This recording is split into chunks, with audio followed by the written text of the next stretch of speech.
And then to the judiciary, the moment nagkaroon ng issue, controversy, they will be the one to interpret the law. Okay? So, bakit ko po ito in-erase during the last interpellation? Because in my personal appreciation, EO 13, which provided for online gambling, is an act of legislation. Because that is something which is not provided yet in the statutory law which created PAGCOR. Kung gusto mong gumawa ng batas about gambling, online gambling, you should have told the Congress. Because that power belongs to the Congress. But what happened, they did not refer to the Congress. Instead, they issued EO 13, a presidential issuance, an act of the executive. And that is why I said, did you legislate? Did you encroach upon the power of the Congress? Because this is something which is not provided in the legislative act of the Congress. No?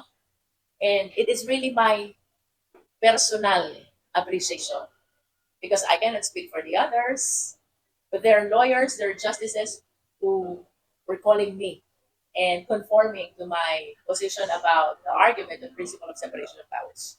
It is really my appreciation, it is really my humble opinion that when they issued EO 13, they crossed the lines.